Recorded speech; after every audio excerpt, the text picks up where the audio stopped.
July 10th. My landlady, Mrs. Flynn, is very worried about me. She says the way I lay around all day and don't do anything, I remind her of her son before she threw him out of the house. She said she doesn't like loafers. If I'm sick, it's one thing, but if I'm a loafer, that's another thing, and she won't have it. I told her I think I'm sick. I try to read a little bit every day, mostly stories, but sometimes I have to read the same thing over and over again because I don't know what it means, and it's hard to write. I know I should look up all the words in the dictionary, but it's so hard and I'm so tired all the time. Then I got the idea that I would only use the easy words instead of the long, hard ones. That saves time. I put flowers on Algernon's grave about once a week. Mrs. Flynn thinks I'm crazy to put flowers on a mouse's grave, but I told her that Algernon was special. July 14th.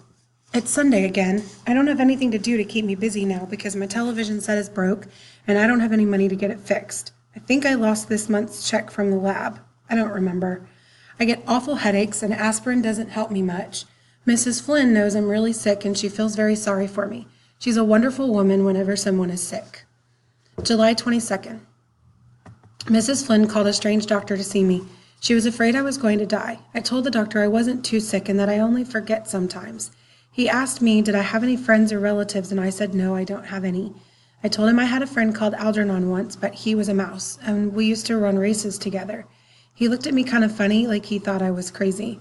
He smiled when I told him I used to be a genius. He talked to me like I was a baby, and he winked at Mrs. Flynn. I got mad and chased him out because he was making fun of me the way they all used to. July 24. I have no more money, and Mrs. Flynn says I gotta go to work somewhere and pay the rent because I haven't paid for over 2 months. I don't know any work but the job I used to have at Donegan's plastic box company.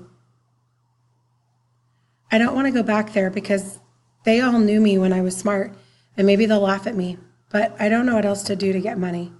July 25.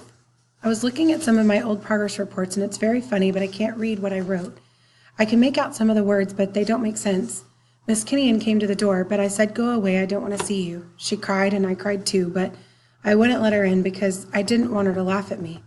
I told her I didn't like her anymore. I told her I didn't want to be smart anymore. That's not true. I still love her, and I still want to be smart, but I had to say that so she'd go away. She gave Mrs. Flynn money to pay the rent. I don't want that. I gotta get a job. Please, please let me not forget how to read and write. July 27. Mr. Donegan was very nice when I came back and asked him for my old job of janitor. First he was very suspicious, but I told him what happened to me. Then he looked very sad and put his hand on my shoulder and said, Charlie Gordon, you got guts. Everybody looked at me when I came downstairs and started working in the toilet, sweeping it out like I used to.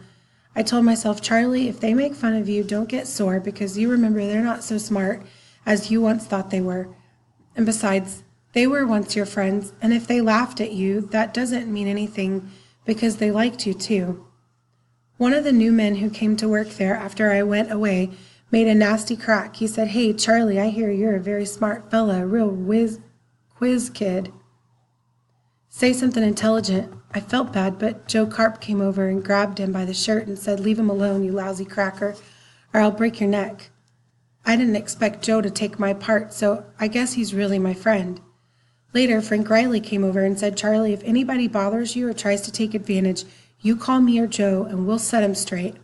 I said, thanks, Frank, and I got choked up, so I had to turn around and go into the supply room so he wouldn't see me cry. It's good to have friends. July 28. I did a dumb thing today. I forgot I wasn't in Miss Kinnean's class at the adult center anymore like I used to be. I went in, sat down in my old seat in the back of the room, and she looked at me funny, and she said, Charles. I didn't remember she ever called me that before, only Charlie, so I said, hello, Miss Kinnean. I'm ready for my lesson today, only I lost my reader that we was using. She started to cry and ran out of the room, and everybody looked at me, and I saw they wasn't the same people who used to be in my class. Then all of a sudden I remembered some things about the operation and me getting smart, and I said, holy smoke, I really pulled a Charlie Gordon that time. I went away before she came back to the room.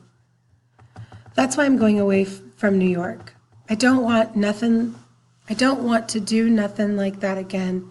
I don't want Miss Kinnean to feel sorry for me, Everybody feels sorry at the factory, and I don't want that either, so I'm going someplace where nobody knows that Charlie Gordon was once a genius, and now he can't even write good. I'm taking a couple of books along. I can't read them. I'll practice hard, and maybe I won't forget everything I learned. If I try real hard, maybe I'll be a little smarter than I was before the operation. I got my rabbit's foot and my lucky penny, and maybe they will help me. If you ever read this, Miss Kinnian, don't be sorry for me. I'm glad I got a second chance to be smart, because I learned a lot of things that I never even knew were in this world, and I'm grateful that I saw it all for a little bit. I don't know why I'm dumb again or what I did wrong. Maybe it's because I didn't try hard enough.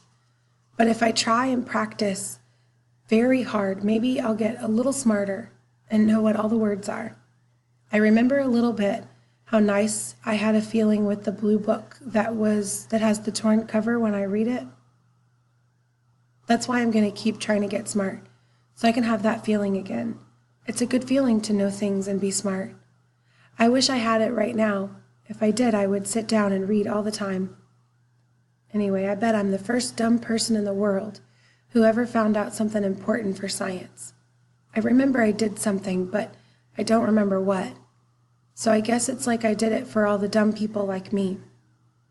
Goodbye, Miss Kinnian and Dr. Strauss and everybody. And P.S. Please tell Dr. Niemer not to be such a grouch when people laugh at him, and he would have more friends. It's easy to make friends if you let people laugh at you. I'm going to have lots of friends where I go. P.P.S. Please, if you get a chance, put some flowers on Algernon's grave in the backyard. The end.